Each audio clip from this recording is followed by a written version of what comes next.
ওয়ালাইকুম রহমতুল্লাহি ওয়া বারাকাতুহু। আলহামদুলিল্লাহ ওয়া তাসসালাতু ওয়াসসালামু আলা মান লা নাবিয়্যা বা'দাহু। আউযু বিল্লাহি মিনাশ শাইতানির রাজিম। বিসমিল্লাহির রহমানির রহিম। আল্লাযীনা ইয়াস্তামিউনাল কাওলা ফায়াত্তাবিউনা আহসানাহু উলাইকা আল্লাযীনা হাদাহুমুল্লাহু ওয়া উলাইকা হুম উলুল আলবাব। আজকের বক্তব্যের বিষয় হলো কবরে সর্বপ্রথম কোন প্রশ্নটি করা হবে সে সম্পর্কে। সর্বপ্রথম কোন প্রশ্নটি করা হবে?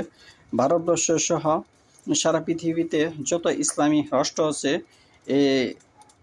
তারা কিন্তু কোরআন হাদিস পড়েছে কিনা সেটি আজ প্রমাণ হবে। কারণ আমার এবং আপনার অনেক আগে কোরআন হাদিস এসেছে। আপনার এবং আমার অনেক আগে কি এসেছে? কোরআন হাদিসে এসেছে। এবং আসমানের নিচে কোরআনের পরে সর্বশ্রেষ্ঠ গ্রন্থ হচ্ছে সহিহুল বুখারী শরীফ। আমি যে আয়াতটা তেলাওয়াত করেছি 29 নম্বর সূরার 18 নম্বর আয়াত, যারা মন দিয়ে কথা শুনে এবং ভালো কথা মেনে চলে এদেরকেই আল্লাহ পথ দেখিয়েছেন এবং এরাই বুদ্ধিমান। যারা ভালো কথা মেনে চলে, কোরআনের আদেশ ও নিষেধ মেনে চলে। সহিহুল বুখারী শরীফের হাদিস নম্বর হচ্ছে 1369। সর্বপ্রথম কবরে কোন প্রশ্নটি করা হবে এটি ভারতবর্ষের, আমি একটা জিনিস যদি জানি অবশ্যই সেটা আমি প্রকাশ করব, কারণ ইসলামী যারা দায়ী তাদের এটি দায়িত্ব, নৈতিক দায়িত্ব। আর আমি যদি ভুল ভাল পড়ি, জেনারেল লাইনে পড়ি, তাহলে তো আমি ইসলামী কথা প্রচার করতে পারবো না।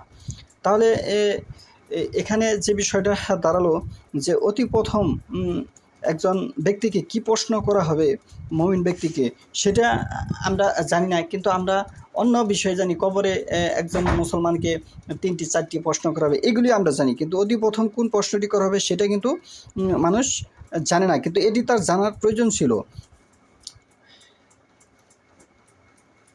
আনিল বারা ইবনু আজিফ হচ্ছে একজন সাহাবী, বিশিষ্ট সাহাবী। আনি নবী সাল্লাল্লাহু আলাইহি ওয়াসাল্লাম কালা ইজা উকঈদাল মুমিইনু ফি কাবরিহি উতিয়া সুম্মা শাহিদা আল্লাহ ইলাহা ইল্লাল্লাহু ওয়া আন্না মুহাম্মাদুর রাসূলুল্লাহ ফাযালিকা কাউলুহু ইউসাব্বিতুল্লাহুল্লাযীনা আমানু বিল কাউলিস সাব্বিত। হাদাসানা মুহাম্মদ ইবনু বাশশার হাদাসানা গুন্দার হাদাসানা শুবা বিহাজা ওয়াজাদা ইউসাব্বিতুল্লাহুল্লাযীনা আমানু নাসালাত ফি আযাবিল কবর। বারা ইবনু আসিফ রাদিয়াল্লাহু সূত্রে নবী সাল্লাম হতে বর্ণিত, তিনি বলেন, মুমিন ব্যক্তিকে যখন তার কবরে বসানো হয় তখন উপস্থিত করা হয় ফেরেশতাগণকে।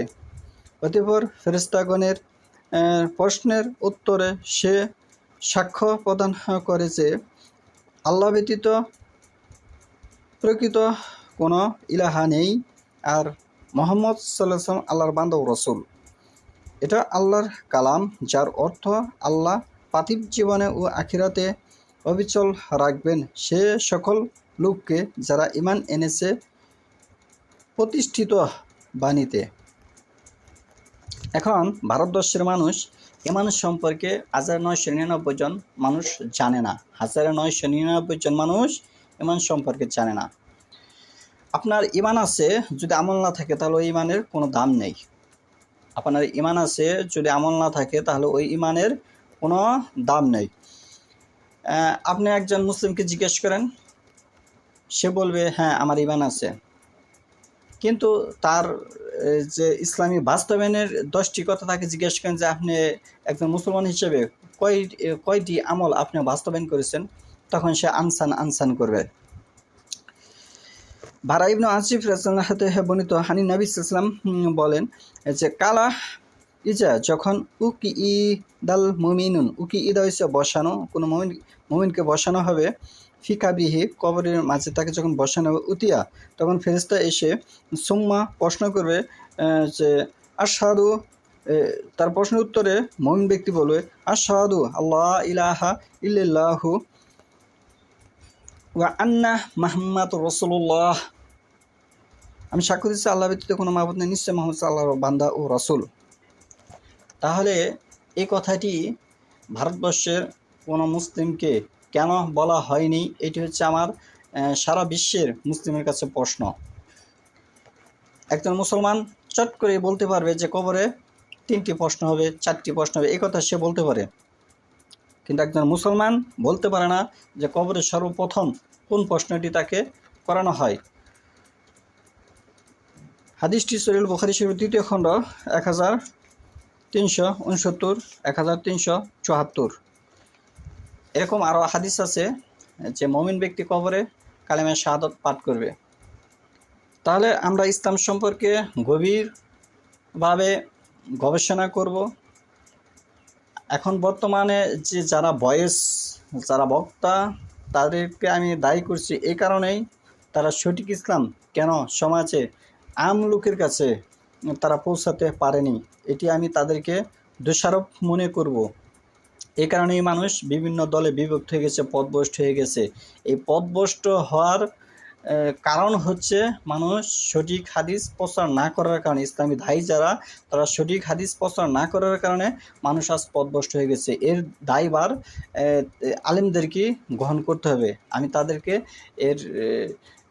এই আম লোকের যে দায়ভার, এটি একজন ইসলামী স্কলারশিপ যে দায়ী, যে তাকে এটি বহন করতে হবে। এবং ওরিয়েন্টালিস্টদের শিক্ষা ব্যবস্থা পরিবর্তন না করে কেন তারা সঠিক ওহীর অনুসরণ তারা করতেছে না, এর দায়ভারও তাদেরকে বহন করতে হবে। আমি এটি এই কারণেই বললাম যে কারণ কোরআন হাদিস তো আপনার অনেক আগে এসেছে, কারণ মানুষ তো এখন জানে না যে তাকে মুমিন ব্যক্তি কোন প্রশ্নটি করানো হবে। তারা তো অন্যটা শিখেছে, অন্য তরিকা ধরেছে, অন্য লাইন তারা গ্রহণ করেছে। তাহলে এগুলি থেকে আপনার মানুষকে দিনের আনার দায়িত্ব কাদের? আল্লাহ রাসূল সাল্লামের দায়িত্ব কাদেরকে দিয়ে গেছে? ওয়ারিস কাদেরকে বানিয়ে গেছে যে ইসলাম জানবে, বুঝবে, এবং এই দায়িত্ব তাদের। এ দায়িত্ব কাদের? তাদের, যারা ইসলাম সম্পর্কে গবেষণা করবে, চিন্তা ভাবনা করবে, তারা এই বাণী প্রচার করবে। বাল্লি বাণী হলো আয় আমার পক্ষ থেকে হাদিস জানতে প্রচার করবে, দায়িত্ব তাদেরকে দিয়েছে। যে ব্যক্তি একটি হাদিস জানবে সে ওইটি প্রচার করতে হবে, এটি তার দায়িত্ব মুসলমান হিসেবে।